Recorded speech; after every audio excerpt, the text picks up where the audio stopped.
Bonne fin de semaine et bonnes vacances si c'est votre tour. En raison des conditions de chaleur des prochains jours, je vous rappelle que les feux à ciel ouvert en forêt ou à proximité sont interdits dans de nombreux secteurs en Abitibi, le nord du Québec.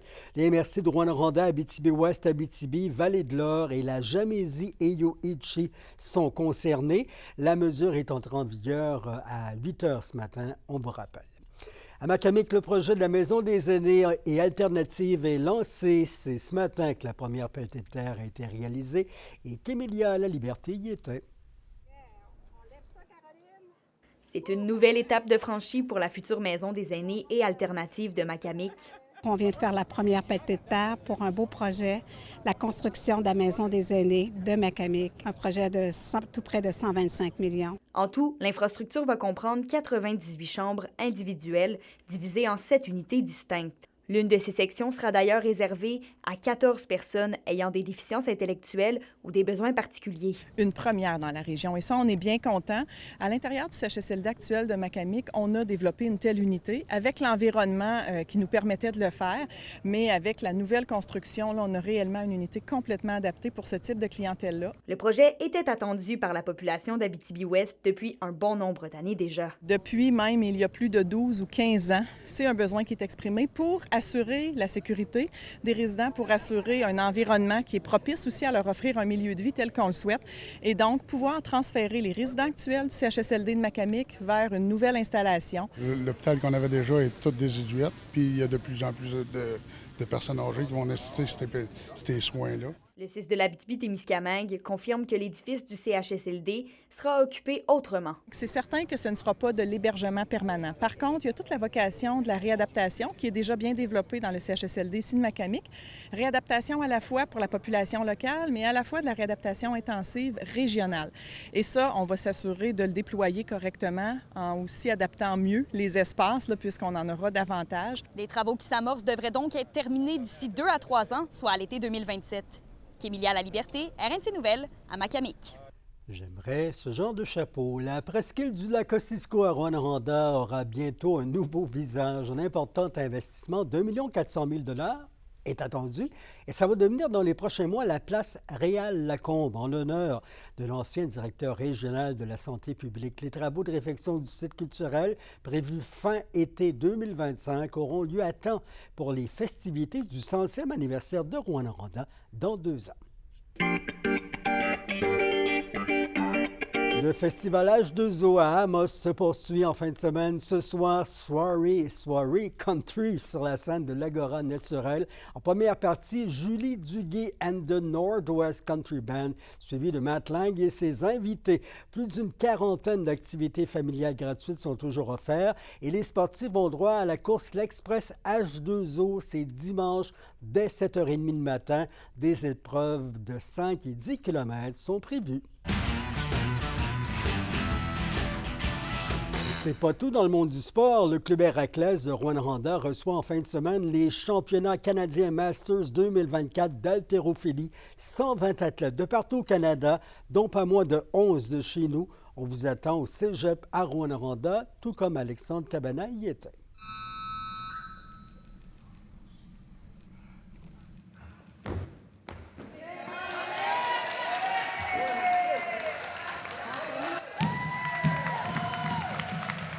Le lever de ses coudes, Marcel Perron. Marcel Perron a 91 ans. Ici, le talent et le goût de la compétition n'a pas d'âge. Cette fin de semaine, ce sont des hommes et des femmes haltérophiles de 30 à 91 ans qui seront en compétition. Plusieurs anciens champions même, comme Yves Carignan, qui a participé aux Jeux olympiques de Montréal en 1976. J'ai regardé les records à Yves, je me disais « Wow! Ce gars-là est allé aux Olympiques. Maintenant, c'est mon partenaire. L'haltérophilie, on est une famille. Puis on est un petit groupe, puis on s'aide. En fait, il y a beaucoup des athlètes master que j'ai compétitionné avec quand moi j'étais athlète. Le club Héraclès a d'ailleurs fait appel à la Rouyn-Norandienne double médaillée olympique Christine Girard pour présider la compétition. C'est un sport individuel, hein? Fait que même si on compétitionnait un contre l'autre, la vraie réalité, c'est qu'on compétitionne contre nous-mêmes. C'est encore plus vrai quand on est master. Donc tout ce qu'on veut, c'est que tout le monde performe à son meilleur, puis après ça, on regarde qui est le meilleur, mais c'est cette un sentiment d'entraide puis de communauté qui est vraiment important. C'est la deuxième fois en moins de 10 ans que Rouyn-Noranda et le club Héraclès sont les hôtes du championnat canadien. Le président du club y voit la preuve que l'Abitibi-Témiscamingue est une véritable pépinière de talent pour l'haltérophilie canadienne. En haltérophilie, on a l'ADN des haltérophiles. On est des bûcherons, des mineurs, du monde qui aime ça se comparer par la force. C'est dans notre ADN, ça. On est le premier club au Canada à avoir une championne olympique, champion olympique ou championne olympique homme-femme. On est des Abitibiens, on aime ça, les activités sportives, puis l'haltérophilie fait partie de cette culture-là. Alexandre Cabana, RNC Nouvelles, à Rouyn-Noranda. Et déçu au récent championnat des maîtres panaméricaines au Costa Rica, le Montréalais Marcel Perron, 91 ans, dont on parlait, reste fier. Et même s'il a hésité, il est présent comme l'une des attractions de sa discipline en fin de semaine à Rouyn-Noranda. Malgré les blessures subies dans les dernières semaines, il défend ses titres Masters remportés à travers la planète. Nous l'avons rencontré. J'ai gagné les championnats canadiens, Grand Master, j'ai gagné des Panames, mais pour les championnats du monde, j'en ai gagné 6 ou 7, je pense. Là, la place que je m'entraîne, je suis chanceux. Ils m'ont payé la Pologne, ils m'ont payé Costa Rica. Mais la plupart du temps, pendant des années, j'allais aux championnats du monde ou au Paname. Il fallait que j'entraîne de l'argent pour y aller. Mais malheureusement, que ce soit autant provincial que canadien, excusez l'expression, Legault et Trudeau, ça ne les intéresse pas du tout. Vous êtes l'attraction, là. À 91 ans, vous êtes le plus âgé, celui qui a le plus d'expérience. Aimez-vous ça, toujours attirer l'attention ou... C'est pas ça que je veux. C'est que j'ai pour mon dire que tous les jeunes, 35, 40, 50, 60, 70 ans et plus, si rendu à mon âge, je peux m'entraîner 5 jours par semaine, je fais des trainings de 2h30, des fois 3 heures de temps.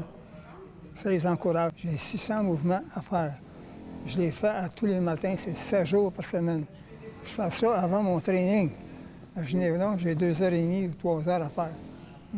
Et c'est ça que je leur dis aux jeunes, même ceux qui sont pas obligés d'avoir 90 ans non plus. Là, la souplesse, lâchez pas ça, c'est très important. Si je vais là pour m'entraîner 2h30, moi, c'est 2h30 que j'ai des levées à faire et je les fais. Ça, il faut absolument que je guérisse ça, parce que, excusez, ça me dérange. Psychologiquement puis physiquement, ça me dérange. M. Perron, les gens sont encouragés par vos efforts, par votre réussite? Ça donne beaucoup confiance à beaucoup d'athlètes. Moi, je parle pour mon sport, l'haltérophilie. Ils ont pour leur dire, si M. Perron est rendu à l'âge qu'il est rendu, il peut s'entraîner 5 jours par semaine, faire des gros trainings, ben on essaie. S'il est capable de le faire, pour quelle raison qu'à l'âge qu'on ait 35, 40, 45 ou 50, un peu plus, pourquoi qu'on ne peut pas? Dans le moment, je suis utile à quelque chose dans la vie. Les gens qui nous regardent, là, de voir que vous faites de l'haltérophilie à votre âge, j'imagine que ça va leur donner un petit peu de pep pour aller prendre une marche à ce soir. J'espère de tout cœur. 7 ans après la parution du récit racontant le meurtre de Sandra Godette, on va en parler tantôt. Parlons météo pour d'abord. On parle d'un ciel qui demeure dégagé, mais 30 de risque d'averse ce soir. La nuit prochaine, minimum à 16 degrés. Demain, c'est samedi. On regarde ça. Du nuage, du soleil avec des passages nuageux encore. Maximum 29 et l'aperçu pour dimanche, du soleil encore pas mal, mais un peu plus de probabilité d'averse à 60 maximum à 31. Voilà, 7 ans après la parution du récit racontant le meurtre de Sandra Godette et le déni de justice contre Billy Tafer et Hugues Duguay, faussement accusés dans cette affaire, mais l'expert en criminologie Jean-Claude Bernheim publiera bientôt la suite de Meurtrier sur mesure, l'énigme de Val-d'Or, presque 35 ans après le crime contre l'adolescente de 14 ans et à la lumière de nouveaux éléments. On va nous raconter ça la semaine prochaine. C'est sur Nouveau. Au revoir.